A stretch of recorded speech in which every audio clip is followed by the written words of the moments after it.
much like the actual Steelers game, so close to accomplishing what it wanted to do, but so far away. I did a video before, and then someone alerted me, kind of on Twitter, to alert me that there was no audio. And so I was scrambling around my software trying to figure out why is there no audio. I was messing with settings. I screwed up my video settings, and I don't think they're totally right, so I'll have to try to fix that for next time. And then I realized that my mic was off. So that was the reason. And much like a very stupid moment on my part, the Steelers had their own very stupid moment that should have been fixed and accomplished as they put the defense on the field with 42 seconds left and can't come away with a victory.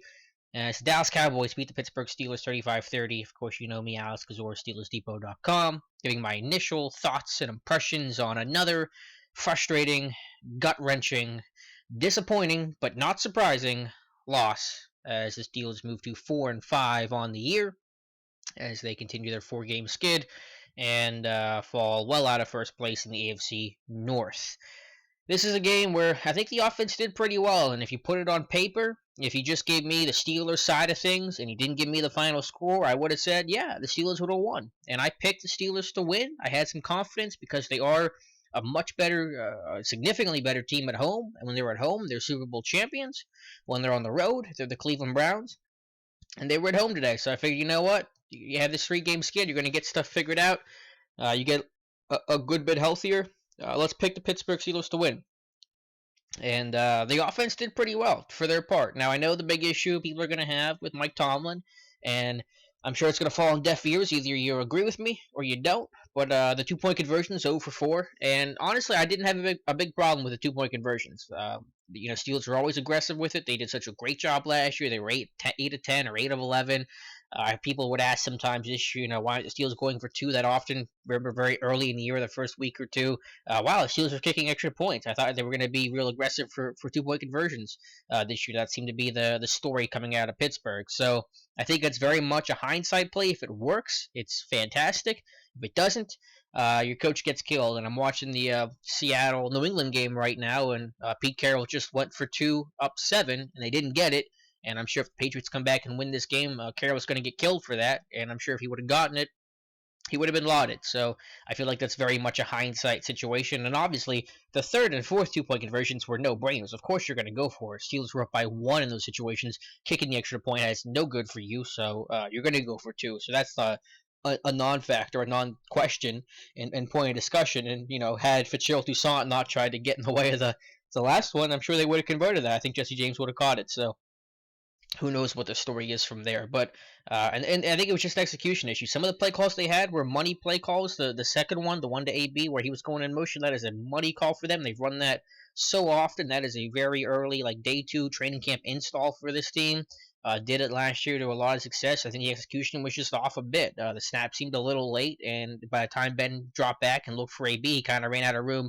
AB did in the flat to the sideline. But other than that, I mean, just the overall picture. Like I said, if you would have given me the box score of the Steelers, Ben having a great day, going for over 400 yards, Bell involved as a receiver, a receiving touchdown, his first touchdown of the year, AB 14 receptions, a touchdown as well. Great in the red zone, 4 or 5. Less penalized team, only 4 penalties to Dallas's 10. No turnovers, you won the turnover battle. All those factors, I would have said, man, Pittsburgh's got to win this game, right? Nope. And that's a positive because they played well in those regards, but a negative is that you still can't find a way to win the game when you're at home, when the stars have seemed to align for you to win this game. When you played really well on offense and you made some splash on defense, that's the recipe to success. That's the recipe we talked about, and it still wasn't good enough today. And that's the disheartening part of it. The defense has been getting better. In some areas, they've been providing more splash. They had a couple sacks today. They get a forced fumble. They've been getting splash and splash early in games, whether that's Artie Burns' interception on the second drive against Baltimore, Jarvis Jones' forced fumble on the first play of the game against New England, or the Chicolo Shazier strip sack fumble this week against the Cowboys. So they've been getting that splash, and they've been playing, still red zone defense statistically was solid today. 1 of 3 Dallas was in the red zone. So, again, all on paper, it makes sense the Steelers are going to win this game, and they didn't, and that's the super frustrating part. Run defense, it starts with that though, and of course it's been really abysmal. Well, it's been rocky against Miami and New England. It was atrocious. Today was really bad. Baltimore was really good. So that's the frustrating part. Those are kind of the staples. Stop the run and don't allow chunk plays. And I know that Keith Butler, and I'm sure he's going to say this, that the first chance he gets is, you wanted me to blitz more, and I said it was true. It was risky to blitz because you're leaving your guys, some young guys in some one-on-one situations. But it doesn't excuse for some of the, plays that have happened. It does not excuse an 83-yard screen pass to Ezekiel Elliott. That's not on a rookie. It doesn't excuse Artie Burns' poor technique against Des Bryant on his 50-yard touchdown. And I know and I get it that Des Bryant pushed off on Artie Burns. Get over it. That's the NFL. That's what happens when you play big body, physical receivers in a league where offensive pass interference is about as common as Haley's Comet. Sorry, it's gonna happen. Don't make excuses. Coach it up. And Burns turning back for the football, thinking the play is over, and allowing separation to Des Bryant is going to get you killed in the NFL. Finish the play. Burns didn't. Yeah, it's a rookie mistake, but that's an easy mistake that's got to be corrected for a guy this far that you promoted into the starting lineup over, William Gay. So this doesn't do it enough for me. Blitzing is if you really are so hamstrung where you can't do some very basic things to help your defense win, the guy shouldn't be playing in the first place.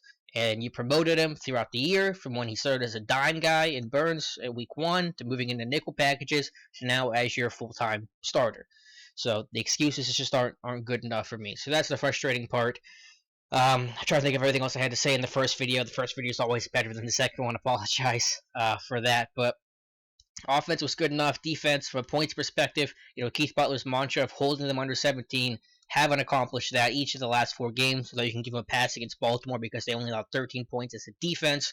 The rest coming off the block punt, return for touchdown, plus 2-point conversion, of course. So Baltimore, you could say that no, they accomplished their goal. So 3 of the last 4 they haven't. Doesn't make you feel a whole lot better. So the only silver lining is the AFC North is garbage, and there's still games against Cincinnati and Baltimore, and the rest of the slate is pretty relatively easy, though at this point, you can't say that you're going to feel good about any game with the way this team is playing right now, but you have Cleveland twice, you have Cincy and Baltimore to finish those rubber matches. You have the Giants, the Colts, and the Bills, I believe, is the rest of the slate. So none that are going to be as daunting as Dallas was today and New England's been in the past. But it's just a frustrating day. And the biggest, gut punch for me is obviously this defense is nowhere near and hasn't been for several years the talent of what it was, late 2000s, 2008, 2009, and maybe 2010. But it's just it's the fact that these rookies are playing so well, and there's not even that fear component element. It's one thing to get beat by established guys that know who you are, know who you're about, know what you want to do, and to lose to them. But whenever you have rookies coming in, that's going to mean the next rookie that comes in says, Pittsburgh, those guys, they're not tough. Wentz beat them. Prescott beat him. Zeke ran all over him. We can beat these guys. They're nothing special. That, I know it doesn't mean that much because production is production and losses are losses, but that really hits home for me where it's like, man, Pittsburgh's defense, at the least that I thought still was, we're going to confuse rookies, we're going to overwhelm rookies, we're going to intimidate and be more physical team and really make those guys remember who we are. Now it's nothing. Now the Steelers have lost to 2 rookie quarterbacks in the same year for the first time since 1998. And one of those quarterbacks in 98 was Charlie Batch when he was playing for the Detroit Lions. That's how long ago it was. Elliott ran for the most yards by a rookie running back since Curtis Martin in 1995. I think Elliott had the 4th most ever. So, excuse me. That's the frustrating part. Is that there's no fear from anybody now. Even the first guy coming in, never playing Pittsburgh before, goes, those guys aren't tough. They're easy. They're just like anybody else. And I know that's like an ethos kind of thing, an emotional level, or again, it doesn't really mean a whole lot. But for me, that's just kind of the nail in the coffin. Obviously, this defense has not been the best, but for that's just kind of the last thing I was holding on to. Like, okay, rookies, you can shut down. So, I don't know. I don't have a great answer. We'll try to figure it out throughout the week. Get you ready for Cleveland.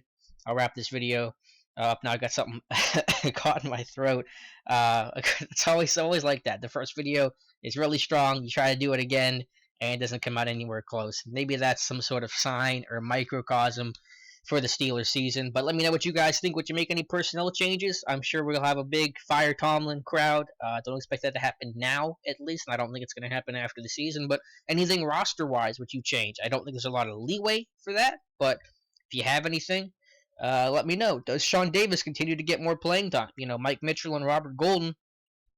Could they lose some more playing time? Golden's been getting chipped into a pretty good bit, and Mitchell and Golden, 0 splash plays this year, 0 interceptions, 0 forced fumbles. I think Golden has 1 fumble recovery this year. Mitchell's played every snap, basically, and he hasn't come up big. He had 5 splash plays last year, 3 interceptions, 2 forced fumbles. He's the enforcer, and then your center field agent. So not getting it from him. But that's one of many for the Steelers secondary and defense as a whole, which may be getting some more splash plays, but we're only praising it so much because there was nothing before, and now there's a little bit. You know, when you're in a drought and you get a couple raindrops, it's fantastic. But if you're just in a normal environment, you're going, okay, it's a couple sprinkles. Or the old Eddie Murphy raw stand-up bit of the if you're starving and you're on an island and somebody hands you a cracker, it's going to be the best cracker in the whole wide world. It doesn't matter what it is. It'll be a Ritz. That's one of my favorite jokes of all time. So it's kind of what it feels like right now in Pittsburgh. You get 1 sack and you're like, wow, things have turned around. This is fantastic. But in reality, most teams are just like, yeah, it's 1 sack. That's happened 30 times already. In Pittsburgh, it's now the gold standard, which another gut punch for me. So still hope, though, for the AFC North because of how bad it is. We'll see what happens in Cincinnati tomorrow. They play on Monday Night Football. But let me know what you guys think, and we'll get you through this week in Cleveland. So thank you guys for watching for the good soldiers, and we'll talk to you soon.